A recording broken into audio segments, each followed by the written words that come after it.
Hey guys, it's Liz of Consumed by Books, and I am here to talk about part 2 of the Pride and Prejudice read-along, which is hosted over by Misty over at the Book Rat as part of Jane and June. Her website is www.thebookrat.com, and today we are discussing chapters 18 through 29. If your edition is split up into volumes like mine is, we're in volume 2, 6 chapters in. I apologize if this vlog seems rushed. This is my fourth take for various reasons, but let's get right into it. Our first question is to discuss the Netherfield Ball and Lizzy and Darcy's awkward conversation, particularly how they feel about it, or how they feel about each other. So at this point, we know that Darcy is starting to be kind of attracted to Lizzy, but Lizzy does not particularly care for Darcy. And he doesn't really say much during the dance, but honestly, Lizzy is kind of hostile towards him, so I can't entirely blame him. For example, Darcy says, "Let's talk about books," and she says, "I doubt we ever read the same books, and if we do, I'm sure that we don't have the same opinion of them."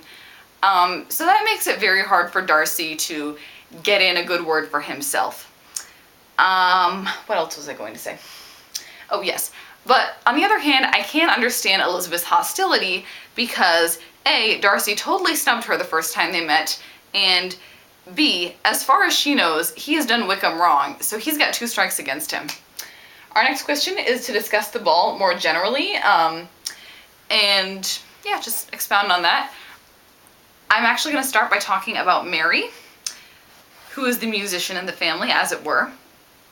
But not long was the interval of tranquility, for when supper was over, singing was talked of, and she had the mortification of seeing Mary, after very little entreaty, preparing to oblige the company. By many significant looks and silent entreaties did she endeavour to prevent such a proof of complaisance, but in vain. Mary would not understand them, and such an opportunity of exhibiting was delightful to her, and she began her song. Elizabeth's eyes were fixed on her with most painful sensations, and she watched her progress through the several stanzas with an impatience which was very ill rewarded at their close, for Mary, on receiving amongst the thanks of the table the hint of a hope that she might be prevailed on to favour them again, after the pause of a half-minute began another. Mary's powers were by no means fitted for such a display. Her voice was weak, and her manner affected. I feel awful for Mary here, because basically her musical talents aren't really suited to the environment that she's in, and no one will say that to her. Eventually, Mr. Bennet just ends up saying, "Mary, you have to give the other girls a chance to display, so it would be really nice if you would move." Other ways in which the Bennets make a spectacle of themselves is that they're the very last family to leave, just kind of sitting around while Caroline Bingley and her sister sit there and yawn. I feel very bad for Mr. Bennet and Elizabeth throughout this whole ball, because Mr. Bennet, it seems, is constantly trying to keep his family in check, whereas Elizabeth doesn't get to see Wickham and is stuck talking to Darcy and Collins. So this is basically the most awkward experience of her entire life. But the thing is that it is all so awkward, so over the top, so embarrassing, so ridiculous that it's hilarious. I seriously cannot help but laugh every time this section. I love it. Good work, Jane Austen. Not that you're watching, but good work. Our next question is to talk about how Pride and Prejudice is today just one book, but it used to be divided into 3 volumes, with the first ending in Charlotte and Mr. Collins getting engaged, and what do we think of the book so far, where do we think that the book is going, all of that good stuff. I will say we haven't seen everything that Bingley and Darcy have to offer yet. So I always think it's really interesting to see how their characters progress throughout each of the volumes. By this point, Austen has really shown off her knack for creating characters that are compelling and funny and whose stories I actually want to read about, and showing off a lot of wit in general with all of her commentary. But I think that the transition from Collins literally going immediately from Elizabeth to Charlotte also shows off her ability to throw in a good plot twist. At this point, I know where the story is going because this is my 3rd time reading the book. I don't really remember how I felt when I first read it. I think that I had just watched Pride and Prejudice before I read it, and I still had a really strong impression of how ridiculous Collins was in that adaptation. So I mainly thought it was funny because I do think that Collins is a very funny character. Now I actually feel really bad for Lizzy because literally Mrs. Bennet says, I am never going to speak to you again if you do not marry Mr. Collins. You have to marry him. And Mr. Bennet says, I'm never talking to you again if you do marry Mr. Collins. And I just think that would be an awful position to be put in. Seriously. Bennet parents fail, which is the humor of it all. Okay, so our next question is to talk about, we end our section finding Lizzy and Jane split up. Jane is in London, and Lizzy is in Hunsford. So what about, how do we feel about Jane's reaction in London and her treatment by the Bingleys, of Hunsford and of Rosings? What do we think of this section as a whole? I'm going to start by talking a little bit about Jane. I think it's really interesting to see how she acts, not only when she's away from the Bingleys, but when she's away from her family. She's much more relaxed, she's much more, she seems happier, and I always really like Jane. I don't know what it is, but I think that she's a very sweet character, so for me it is nice to see her happy. And what I love about this section and about the stay at Hunsford is all of the comic relief. And if the words Lady Catherine de Bourgh are about to come out of your mouths, then you and I are on the same page, no pun intended. I absolutely love reading about all of the build-up to meeting Lady Catherine, particularly when Mr. Collins says, and I have to find this page, and I apologize.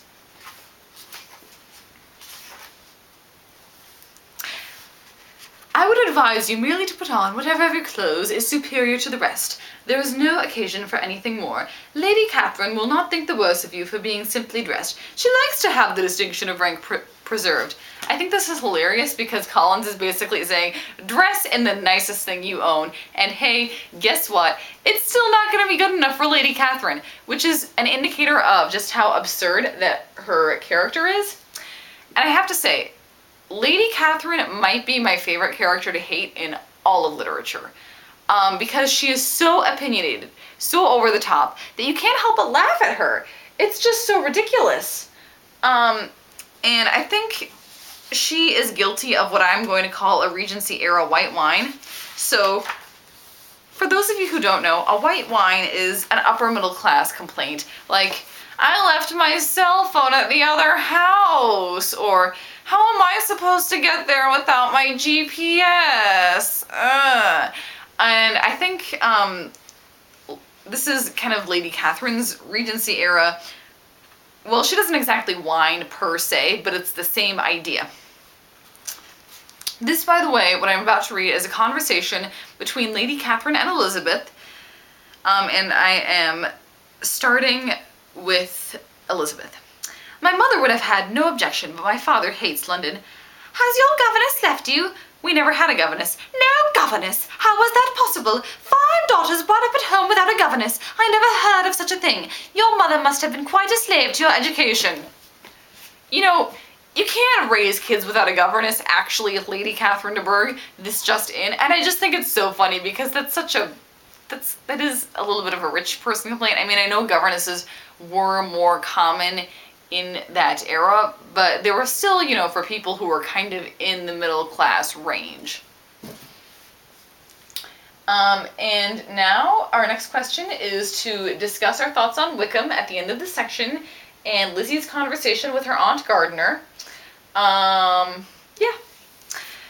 So basically, I still don't really trust Wickham at this point, because what happens is he starts pursuing Miss King after her father dies and leaves her his inheritance. If a guy did that to me, I would not trust him. I'd be like, seriously? Excuse me, what are you up to? That would be my reaction to him, so I don't trust him.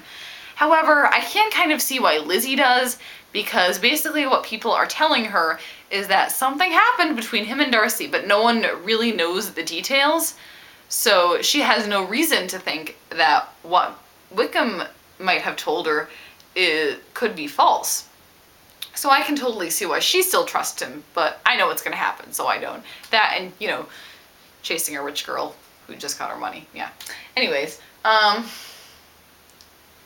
so I think that Mrs. Gardner is actually very savvy, because basically what she tells Lizzy is, you may not want to get married now because at this point you don't really have a ton of money.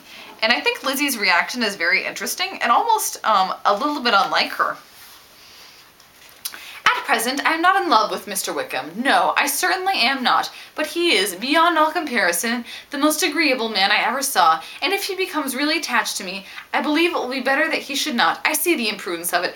Oh, that abominable Mr. Darcy! My father's opinion of me does me the greatest honor, and I should be miserable to forfeit it. My father, however, is partial to Mr. Wickham. In short, my dear aunt, I should be very sorry to be the means of making any of you unhappy, but since we see every day where there is affection, young people are seldom withheld by immediate want of fortune from entering into engagements with each other.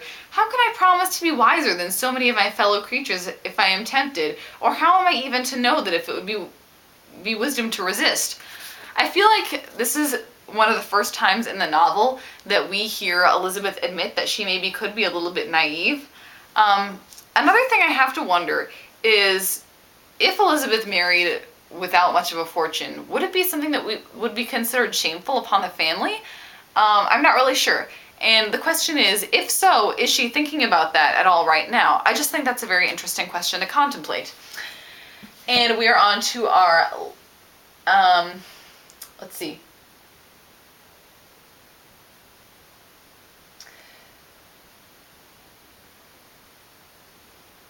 So we're also to discuss, towards the end of the section, there's not a lot of swoon-worthy men, and we are to discuss how we feel about the lack of swoon-worthy men.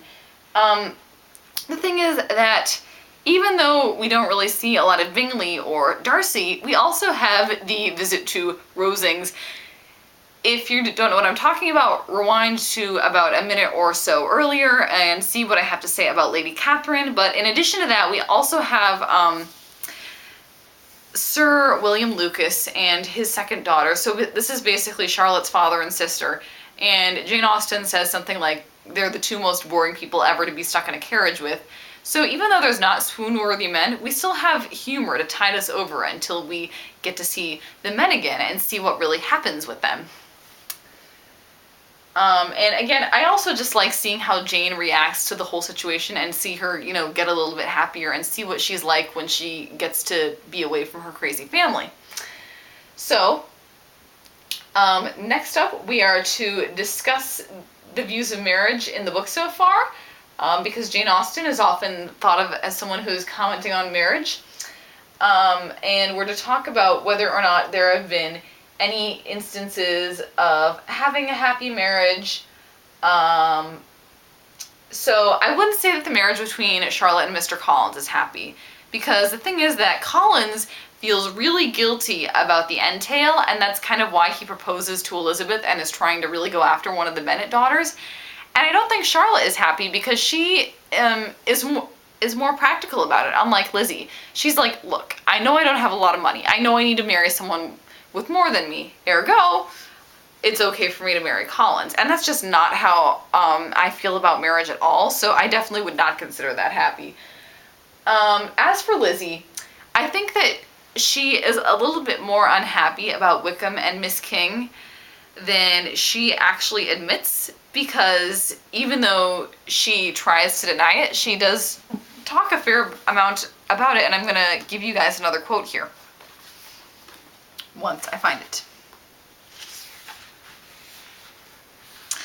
I am now convinced, my dear aunt, that I have never been much in love, for had I really experienced that pure and elevating passion, I should at present detest his very name, and wish him all manner of evil, but my feelings are not only cordial towards him, they are even impartial towards Miss King. I cannot find out that I hate her at all, or that I am in the least unwilling to think her a very good sort of girl.